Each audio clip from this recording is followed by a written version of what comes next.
you a very interesting, though rather difficult manual.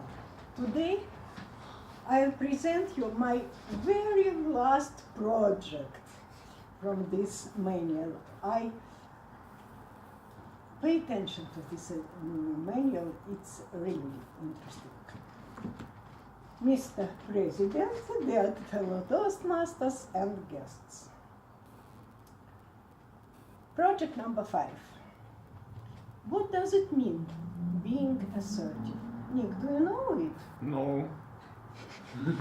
It means, in a nutshell, without any ambiguity, to stand for yourself and your rights, respecting at the same time my rights and the rights of other people.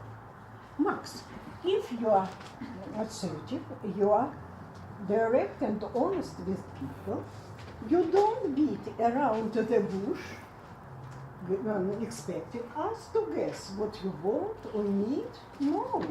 If something is bothering you, you speak up.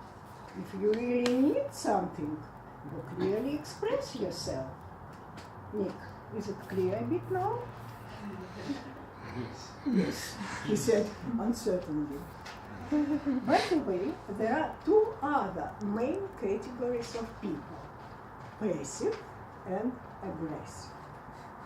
Passive people usually blame others for all misfortunes that happen to them. They prefer going with the flow, trying to avoid any conflicts and confrontations. They simply want to be nice, not cause trouble, turn their other cheek, and become silent martyrs. Generally speaking, they let other people to walk over them instead of standing up for themselves. On the flip side of passivity is aggressiveness. Aggressive people humiliate, intimidate people, trying to put them down. They usually shout, losing their temper, and make decisions for others, completely ignoring their feelings. It's really embarrassing, isn't it? Instead of passivity and aggressiveness, the best approach lies somewhere between them and is called assertiveness. What is this all about? Assertiveness, it's not only about what you say, but the whole range of verbal and non-verbal communication, such as sincere, relaxed voice, receptive listening, willingness to find a solution. If you're assertive, you are usually confident and certainly make decisions yourself. You are able to say no to things you don't want. You are capable also to set boundaries with people and don't let cross them. If you don't have the right attitude and non-verbal communication, you will do more harm than good. What's so useful about being assertive? This such kind of behavior can gain you self-confidence, make decisions yourself, create win-win situations. By the way, keep in mind, there are 4 styles of communication. Assertive, I win and you win also. Passive, I lose but you win. Aggressive, I win, you lose. And passive aggressive, I lose and you also lose. Marsha, you can ask me how to become more assertive. First of all, you have to change your mindset. And the first step for it to realize problem you are having, it's only your own problem. Let me give you an example. Your colleague constantly makes noises chewing her gum.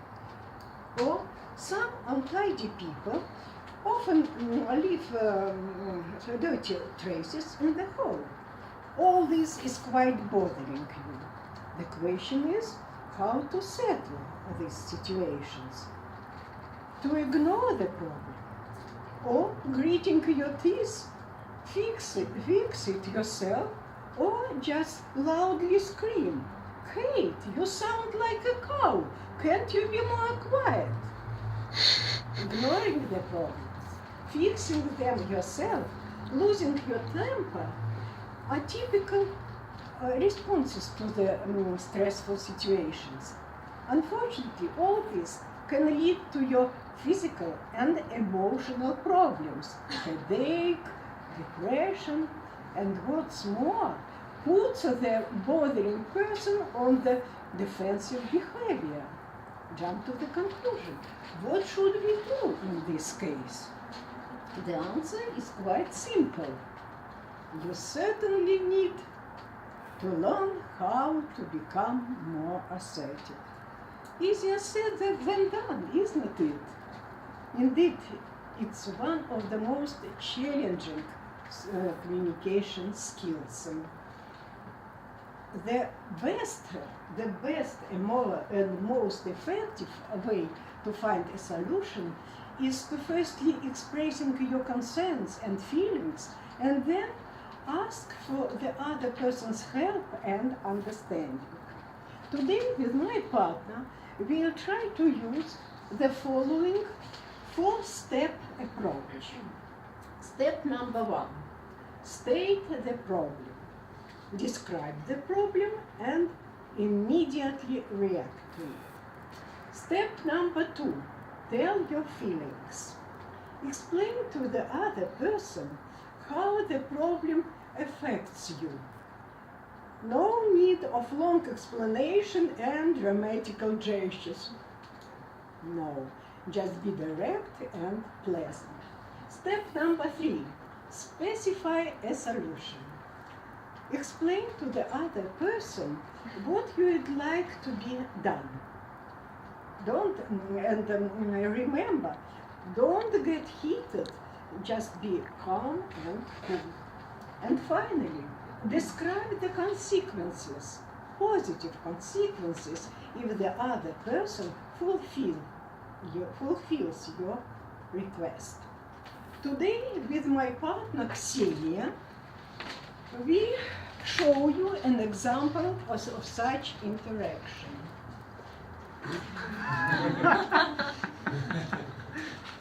Susha, I hate to ask you one more time, but don't you mind to smoke outside?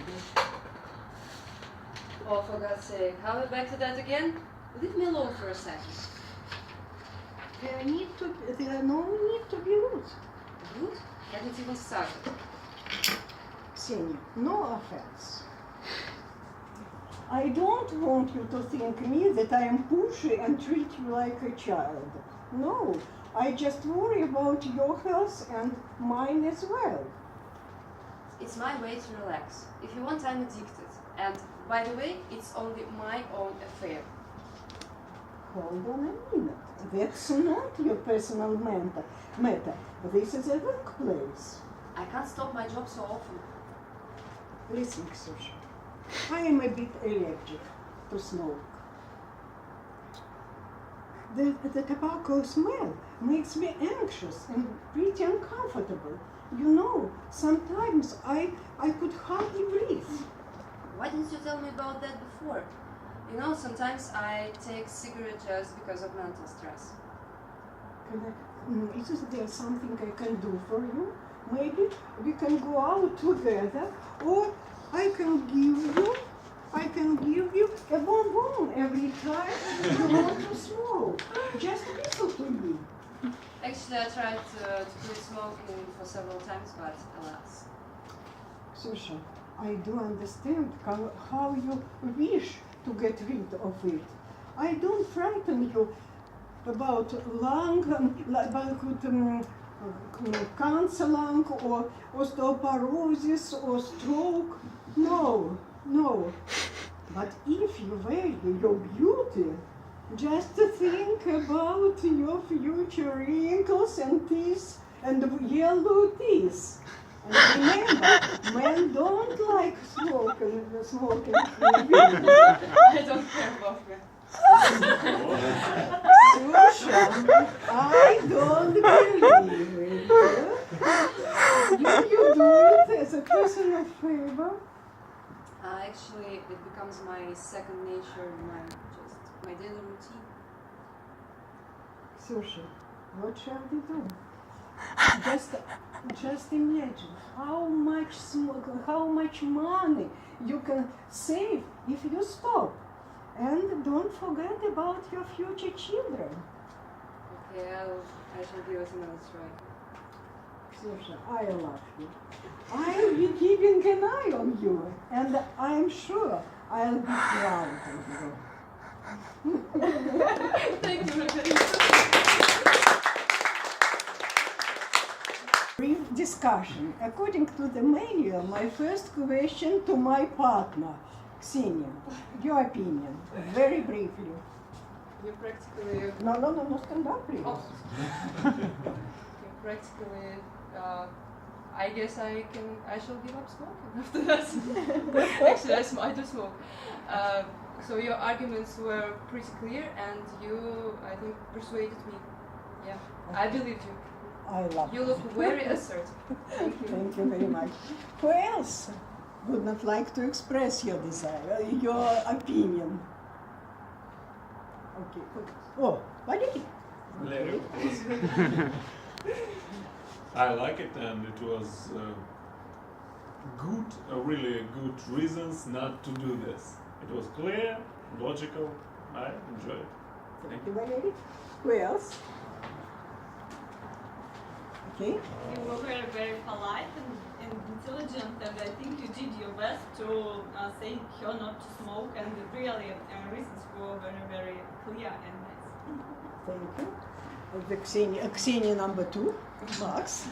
I like very much your position that you're not saying, hey you're awful because you smoke, stop it!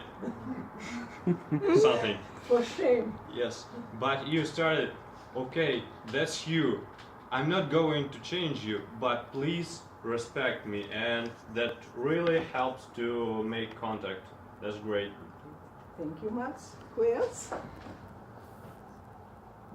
No opinions? Come on. Oh. I think that this example was a good experience for us to be involved in how to be assertive, and thank you very much. Assertive. Thank you. Thank you very much for this example. I will use it. Thank you. I think our time is off. No? 1 minute. Somebody else? Maybe somebody else? Ines, I'd like to hear your opinion, by the way. As a doctor, I always think that it's better that you are right. You are right in what? You are right. You must tell her To stop this. Thank you very much. Okay, finally, I believe that, in my opinion, the situation was a little bit far-fetched, because nowadays the smokers, to my experience, are quite polite people. They are not. You cannot persuade them to give up smoking that easily, you know, Sure. because in the real life you won't come across such a situation very easily. But it was a good example of how you can be persuasive and assertive, you know. Thank you. I had only 2 minutes to persuade her. Only 2 minutes. You did a great job. Anyone else? Sorry. I'm completely agree with you, but sometimes you should be aggressive. Sorry. And for example, I should be the... No, Oh, like sorry. everyone should be aggressive.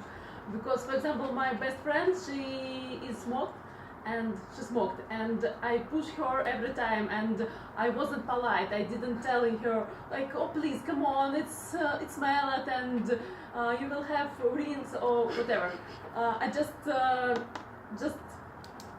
took her cigarettes and say, okay, you don't have money anymore. She said, yeah, I don't have money for it. Could you give me back my cigarettes? I said, no, that's all. And she didn't smoke. I mean, sorry about my aggressive. Nick wanted to just. Excuse me, but I want to add two words. That you see, I am old enough and I have big experience in life. I may say that 3 good my friends died because of smoking from cancer of lungs. You hear? Sim. Thank you for your agitation. Okay. Thank you very much, all participants. Thank you.